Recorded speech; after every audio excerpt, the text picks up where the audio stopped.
Hello guys, welcome to our YouTube channel. So today we are going to cover the advantages and limitations of accounting. Now starting with the advantages part, the first point is the financial information. हमने last video में करा था कि financial information basically होती क्या है। Financial information होती है जो कंपनी या ऑर्गेनाइजेशन अपनी बैलेंस शीट या अपना प्रॉफिट एंड लॉस अकाउंट बनाती है, उसे हम फाइनेंशियल इन्फॉर्मेशन कहते हैं, क्योंकि उसी चीज़ों से पता चल जाता है कि कंपनी की एसेट्स कितनी है, कंपनी की लाइबिलिटीज़ क्या है, क्या प्रॉफिट अर्न कर रही है वो कंपनी या ऑर्गेनाइजेशन, या वो लॉस इनकर कर रही है, उसे हम फाइनेंशियल इन्फॉर्मेशन कहते हैं। तो अकाउंटिंग हमें ये बताता है कि इंटरेस्टेड पार्टीज़ को कि बेसिकली कंपनी कैसा रन कर रही है, क्या वो एसेट्स उसके ज़्यादा हैं या उसकी लाइबिलिटीज़ ज़्यादा। तो अकाउंटिंग हमें इसी चीज़ का उसका पहला एडवांटेज रहेगा, क्योंकि फाइनेंशियल इन्फॉर्मेशन प्रोवाइड करता है अकाउंटिंग, ताकि इंटरेस्टेड पार्टीज़ को पता चले कि भाई कंपनी या ऑर्गेनाइजेशन कैसी चल रही है। Now second is the help in comparison. Comparison is the most important point. Like आप को कंपेयर करने में इजी हो जाता है। लाइक आपका जैसे रिपोर्ट कार्ड होता है या आपका रिज़ल्ट कार्ड होता है, उससे आप क्या कर सकते हो, आप कंपेयर कर सकते हो कि अपने आप से भी और दूसरों से भी। आप अपने आप से कंपेयर कैसे कर सकते हो, आप ये देखो कि हमारे इस सेमेस्टर में इतने मार्क्स थे, प्रीवियस सेमेस्टर में हमारे इतने मार्क्स थे, तो आप ये सॉर्ट ऑफ आइडिया लगा लेते हैं कि भाई वो इंक्रीज़ हुए हमारे मार्क्स या डिक्रीज़ हुए। तो ऐसे ही अकाउंटिंग में होता है। तो अकाउंटिंग ये हेल्प करती है कि जो ऑर्गेनाइजेशन है वो अपने आप से कंपेयर कर सकती है कि भाई हमारे पिछली बारी कितना प्रॉफिट था, इस बारी कितना प्रॉफिट है, और अपने आप से तो साथ साथ दूसरों से भी कंपेयर कर सकती है। दूसरों से कैसे, जैसे आप अपने रिज़ल्ट देखते हो, रिज़ल्ट्स में क्या होता है, आपने अपने आप से तो कंपेयर कर लिए, लेकिन आप अपने कॉम्पिटिटर से भी कंपेयर कर सकते हो, भाई उसके इतने मार्क्स आए, मेरे उसमें ज़्यादा आए, या उसके उसमें कम आए। तो ऐसे ही वो दूसरों से भी कंपैरिजन, लाइक कॉम्पिटिटर से भी कंपैरिजन हो जाता है कि भाई उसने कितना प्रॉफिट कमाया, मैंने कितना कमाया, मेरे कितने एसेट्स हैं और मेरी कितनी लायबिलिटीज़ हैं। तो वो सॉर्ट ऑफ कंपैरिजन चलता है। तो अकाउंटिंग के थ्रू कंपैरिजन करना ईजिली हो जाता है। Third part is help in decision making. अब हमें ये पता चल गया, हमने यहाँ देखा कि financial information like balance sheet भी पता चल जाती है, प्रॉफिट एंड लॉस अकाउंट भी बनाना पड़ता है। तो ये हमारे डिसीजन मेकिंग में हेल्प करता है। लाइक हमें ये पता क्या चल गया कि हमारी कंपनी प्रॉफिट अर्न कर रही है या लॉस इनकर कर रही है, तो we can see to it and आप अपना स्टेप्स आगे बढ़ा सकते हो। लाइक अगर आप प्रॉफिट अर्न कर रहे हो तो आप और प्रॉफिट अर्न करने की स्ट्रैटेजीज बना सकते हो, डिसीजन मेक कर सकते हो कि भाई हमें ये पॉलिसीज़ अडॉप्ट करनी चाहिए या हमें ये पॉलिसी रिमूव कर देनी चाहिए। तो it helps in decision making. The fourth point is the replaces memory. Memory किसकी, ह्यूमन मेमोरी। लाइक आप एक ह्यूमन मेमोरी है, वो एक लिमिटेड स्कोप होता है कि वो सब कुछ नहीं याद कर सकती बहुत सारे ईयर्स का। लाइक आप ये नहीं है उसमें अपनी ह्यूमन मेमोरी में डेट्स सारा अपना ट्रांजेक्शन्स को फीड नहीं कर पाओगे, you will somehow feel difficulty in memorising it.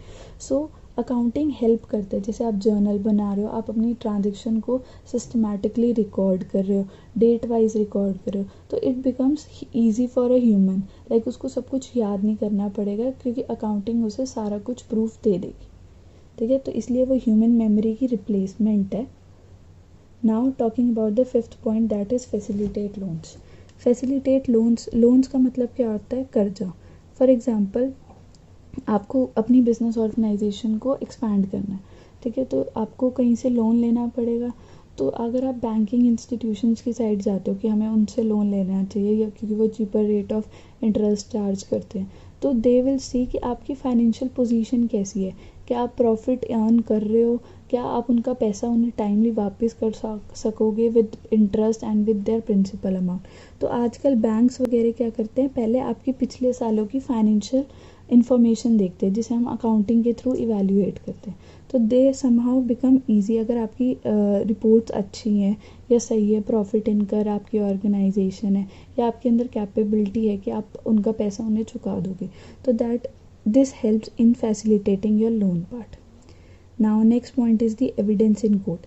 कई बार क्या होता है कि आपके अकाउंटिंग जो होती है, जो आप अपनी फाइनेंशियल इन्फॉर्मेशन बनाते हो, बैलेंस शीट और प्रॉफिट एंड लॉस अकाउंट, ये कई बार कोर्ट में एविडेंस का काम कर सकते हैं। क्यों, क्योंकि कई आप पे कोई क्लेम कर दे कि भाई मेरे इसने इतने पैसे नहीं देने थे, या मैंने इससे पैसे लेने थे, तो it can act as a proof कि भाई मैंने ये देख ये ट्रांजेक्शन्स यहाँ रिकॉर्ड करी हुई हैं ये ट्रांजेक्शन्स ऐसे हुई थी, ये ट्रांजेक्शन इतनी क्वांटिटी में हुई थी। तो it acts as a evidence, यानी सबूत की तरह पेश हो जाता है कोर्ट में। About the last and the most important point, that is tax liability. Tax, जैसे हमने पिछली वीडियो में भी करा था कि टैक्स जो होता है वो गवर्नमेंट का मेन सोर्स ऑफ रेवेन्यू होता है। तो गवर्नमेंट को बिजनेस ऑर्गेनाइजेशन से बहुत सारी उम्मीद रहती है कि भाई उनके अकाउंटिंग के थ्रू हमें पता चल जाएगा कि किसका कितना टैक्स बनता है, कितने प्रॉफिट के थ्रू। तो this is how something important and advantage to for making the accounts. Now let's move on to the limitations part. So now moving to the limitations of the accounting. हमेशा ये याद रखना है कि accounting की ना हमेशा लिमिटेशंस होती हैं, डिसएडवांटेजेस नहीं। क्योंकि लिमिटेशंस होती है थोड़ी बहुत खामियां, जो अगर सही हो जाए तो अकाउंटिंग बिल्कुल फ्लॉलेस बन जाएगी, बट तब तक के लिए लिमिटेशन है। First limitation is it is not fully exact. इसका मतलब ये है इस पॉइंट का कि अकाउंटिंग जो है ना वो एस्टिमेट पे बेसिस होती है। एस्टिमेट पे कैसे, कि सब ने अपने अपने तरीके लगाए हुए हैं कि भाई मैं ये फॉलो करूँगा, मैं ये नहीं फॉलो करूँगा। तो ये फॉलो करने की बात एक होती है डेप्रिसिएशन की चीज़। एग्जाम्पल है इसका, डेप्रिसिएशन होता है। डेप्रिसिएशन का मतलब ये होता है कि हर साल decrease in the value of asset.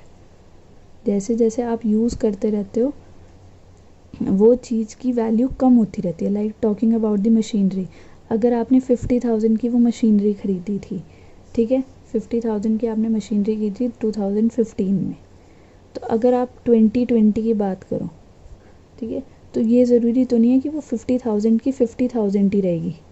वो क्या होगी, उसकी वैल्यू डिक्लाइन होती रहेगी हर साल थोड़ी थोड़ी, कई बारी 5,000 5,000 5,000, हर साल कुछ ना कुछ अमाउंट डिडक्ट होता रहेगा, ठीक है। तो एक डेप्रिसिएशन जो ये डिक्रीज़ इन द वैल्यू होता है उसे हम डेप्रिसिएशन कहते हैं। और हमेशा अब आप आगे करोगे कि डेप्रिसिएशन के ना दो मेथड होते हैं, एक होता है स्ट्रेट लाइन मेथड और एक होता है WDV, written down value method. तो कोई एस्टिमेट लगाता है कि भाई हम स्ट्रेट लाइन फॉलो करेंगे, SLM फॉलो करेंगे, कोई कहता है हम WDV फॉलो करेंगे। तो that becomes a important part कि वो एक एस्टिमेट पे बेस्ड होती है। कई तरीके से SLM सही है, कई तरीके से WDV सही है। तो क्या है, ये अपने एस्टिमेट पे बेस्ड होता है। आप इसकी फर्दर आगे वीडियोस में देखोगे SLM और WDV में क्या बाइफर्केशन होती है। So moving on to the next part, second is ignores non monetary transaction. हम अभी तक यही पढ़ते रहते हैं कि भाई जो अकाउंटिंग है वो मॉनेटरी पे बेस्ड है, मॉनेटरी वैल्यूज़ को रिकॉर्ड करता है। तो यही उसकी मेजर ड्रॉबैक्स बन जाती है कि अकाउंटिंग सिर्फ और सिर्फ मॉनेटरी आइटम्स को इंक्लूड करता है, नॉन मॉनेटरी आइटम्स को इंक्लूड ही नहीं करता। नॉन मॉनेटरी मतलब जैसे किसी की डेथ होगी या कोई टिफ चल रहा है वर्कर्स के बीच में, या एम्प्लॉयज़ नहीं सही से काम कर रहे या कुछ भी हो रहा है, उनको सिर्फ मतलब क्या होता है अकाउंटिंग को, प्रॉफिट और लॉस से और आपकी एसेट्स और लायबिलिटी से। वो किसी के क्वालिटेटिव मैटर्स में नहीं देखता कि भाई किसकी डेथ हुई, एम्प्लॉय कैसे काम कर रहे हैं, कैसी उनकी प्रोडक्टिविटी चल रही है, क्या वो इनोवेशन कर रहे हैं, वो इन चीज़ों को इग्नोर करता है। तो that it is the major drawback of accounting. Now the third point is ignores effect of price level changes. यहाँ पे हम सीधी सी बात करें, प्राइस लेवल चेंजेस का मतलब होता है इन्फ्लेशन। अकाउंटिंग ना, आप अगर देखोगे, आप आज 100 रुपये थे आपके पास 2000 ईयर में आपके पास 100 रुपये थे। अब जो 2020 में है, क्या वो 100 रुपये सेम है? हम 100 रुपये में पहले 10 चीज़ें ला सकते थे, अब हम 100 रुपये में सिर्फ एक चीज़ लाए हैं।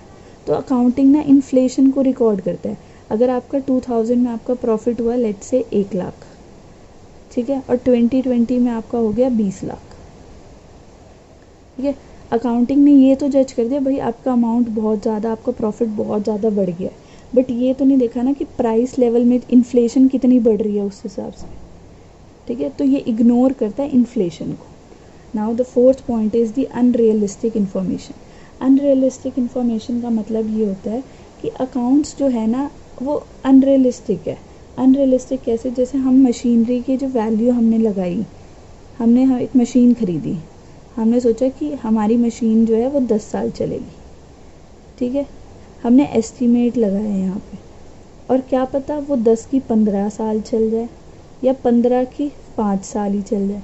तो हमारे लिए इसलिए अनरियलिस्टिक इन्फॉर्मेशन हो जाती है कि हमें ये नहीं पता, हमने लगा लिया भाई ये मशीन हमने खरीदी है 10 साल चलेगी, तो ज़रूरी तो नहीं है कि वो 10 साल ही चलेगी, वो 15 साल भी चल सकती है, वो 5 साल भी चल जाती है। तो that it is the major drawback of accounting. Now coming to the fifth point, window dressing, most important point. अगर आप अकाउंट में आपके एग्जाम्स में आया तो आपको लिमिटेशंस का पार्ट, तो you have to write this limitations with bold pen. About the window dressing part, window dressing basically क्या होता है, आपका असली प्रॉफिट जो आ रहा था वो 100 रुपये आ रहा था, लेकिन आपने कहा भाई मैं इसको ऐसे नहीं दिखाऊंगा कि मेरे 100 रुपये प्रॉफिट हुए, मैंने तो और ज़्यादा से ज़्यादा इन्वेस्टर्स को अट्रैक्ट करना है, अपनी क्या करना है, अपनी फेम बनाना है। तो आपने जो 100 रुपये प्रॉफिट हो रहा था आपने उसे 1000 दिखा दिया, ठीक है। यानी आपने क्या करी, मैनिपुलेशंस ऑफ अकाउंट, यानी छेड़छाड़ करना अकाउंट्स के साथ, उसे हम कहते हैं विंडो ड्रेसिंग। आपने कभी एग्जाम्पल सुना, एक सत्यम नाम की कंपनी थी जो 2010 में पता चला कि वो अपनी अकाउंटिंग के साथ, अपने अकाउंट्स के साथ विंडो ड्रेसिंग कर रही थी, ठीक है। उसका एक्चुअल प्रॉफिट काफ़ी कम था, लेकिन वो एक्चुअली में प्रॉफिट जो दिखा रहा था इन्वेस्टर्स को अट्रैक्ट करने के लिए या इंटरेस्टेड पार्टीज़ को अट्रैक्ट करने के लिए, उनमें काफ़ी ज़्यादा डिफरेंस था, ठीक है। तो विंडो ड्रेसिंग मीन्स कि आपने अपने असली बैलेंस शीट या प्रॉफिट एंड लॉस के साथ छेड़छाड़ करके उनको अलग तरीके से दिखाया। कोई लोग बढ़ा के भी दिखा सकते हैं in order to attract the interested parties की बहुत सारे इन्वेस्टर्स आएंगे। कोई लोग कम भी कर सकते हैं, क्यों, ताकि टैक्स लायबिलिटी हमारी कम पड़े, ठीक है। अब सिक्स्थ पॉइंट, दी फोरकास्टिंग बिकम्स अनसूटेबल। आप एक बात बताओ, जब इतने सारे डिसलिमिटेशंस हो गए हमारे अकाउंटिंग के, कि वो एस्टिमेट पे बेस्ड है, वो नॉन मॉनेटरी आइटम्स को कंसिडर नहीं करता, वो इन्फ्लेशन को कंसिडर नहीं करता, उसकी इंफॉर्मेशन अनरियलिस्टिक होती है, तो सम काइंड ऑफ फ्यूचर में उसके ऊपर जजमेंट बनाना is quite a tedious task. तो इसलिए जो फोरकास्टिंग होती है, फोरकास्टिंग मतलब फ्यूचर प्रोस्पेक्ट्स देखना थोड़ा सा अनसूटेबल हो जाता है, ठीक है। तो अभी इसके 6 लिमिटेशंस थे। अगर आपको इनमें से कोई भी हो प्रॉब्लम हो तो you can ask in the comment section below. And it was the most easy topic, और इसमें से कई बारी क्वेश्चन आ जाता है, कई बारी विंडो ड्रेसिंग से इंडिविजुअल क्वेश्चन भी आ जाता है आपके स्कूल के एग्जाम्स के अकॉर्डिंग। कई बारी वेरी शॉर्ट में पूछ लेते हैं, कई बारी शॉर्ट में, तो you have to write it. और यही था हमारा लिमिटेशंस और एडवांटेजेस का पार्ट। अगर आपको कोई प्रॉब्लम है या कोई आपको क्वेरी है तो you can ask in the comment section below. और नेक्स्ट वीडियो में हम कवर करेंगे यूनिट 2 के basic principles of accounting. Till then आप एक बारी सारा यूनिट 1 को रिवाइज कर लीजिए। Thank you, bye.